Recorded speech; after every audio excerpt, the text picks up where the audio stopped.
Today, I want to talk about mindful spending meaning the opposite of impulsive spending, right? So paying more attention, reining in the impulsivity that we have with ADHD, which we certainly can do. We have to stay out of this category of victimization where we say, I can't do something because I have my ADHD. It may be harder to do it, but we can. People have done all kinds of hard things. So I want to start right off with mindfulness versus impulsive spending. It's important that we begin to identify the difference. And the difference isn't always crystal clear, but I will say, if it will be nearly impossible to achieve financial success if we don't get our spending under control. Impossible. There are people out there that have made tens of millions of dollars and they're broke. There are people out there that have never made more than $40,000 in a year and they're doing quite well. So mindful versus impulsive spending here. Mindful spending is kind of definitional, but it involves intentional, thoughtful thinking about how you're going to spend your money before you've spent it.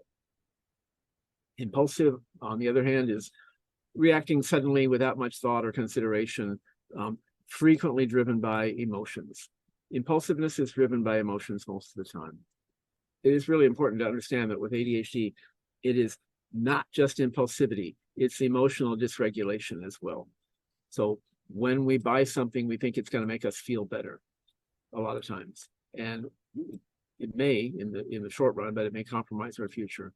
So to realize when we're buying impulsively, the main executive function that we're talking about here really is inhibitory control. That is an executive function. It's one of the whole suite of executive functions. And it is the one that is probably most responsible for impulsive shopping, any impulsivity. The ability, the cognitive process that allows us to suppress automatic responses to whatever's happening in the environment and perform more goal-directed behaviors. For being impulsive, we may spend our $1,000 on some kayak or something. If we're goal-directed, we might say, no, I want that $1,000 to be in my retirement account.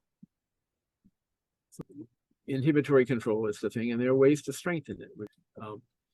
To improve inhibitory control, you pick and choose what works for you in the whole suite of tools to deal with ADHD and life in general. One of the things that's just been shown to work over and over again by lots of studies, nobody disputes this, mindfulness exercises. Mindfulness practice actually improves that executive function. Not just makes you think before you shop, it actually improves that function over everything you do in your life. And inhibitory control is a really important thing. It's one of the reasons why ADHD people don't live as long as others, because they have all kinds of things that they do impulsively. So it's really an important thing. So being more aware, mindful of your thoughts and your feelings in the present moment as they're flowing through you makes you more able to move forward in a conscious kind of way rather than just in a reaction kind of a way. So mindfulness exercises would include breath work, which I think if you go to Melissa's mindfulness meditation session, a lot of times the meditation has to do with breath work. Meditation itself, body scans, also a meditation kind of technique. All these kind of things can suppress distracting and automatic thoughts. And some of us have trouble with recurring thoughts that we just can't seem to let go of, right? We get stuck in a loop about some recurring thing, and mindfulness can help with that too. The different section, but it's important. ADHD it impacts our executive function, but there's so many different combinations of it, almost an infinite number practically. So it's going to manifest differently in each person's life, not only based on the genetics and the impact on the executive function, but based on the life you've carved out for yourself as well. Next piece, which I absolutely believe in, and that is physical exercise. There's no doubt in my mind. Physical exercise oxygenates the blood, the brain. It just lights everything up, makes everything function better. When we feel better, we do better. So when you feel better physically, you're going to do better mentally as well.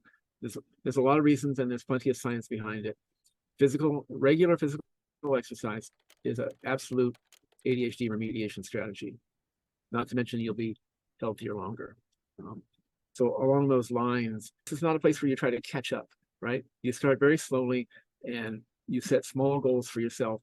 And sometimes you mix up the exercises if you want to keep it interesting. Some people suggest a workout partner. I think it probably would be a good, almost body doubling thing. You got to do what works for you. If having a partner in your exercise works, then you do it. And if it doesn't, it doesn't. But what might help for a lot of people, and I do audiobooks, is listening to music or books or a podcast while you're out there doing your thing.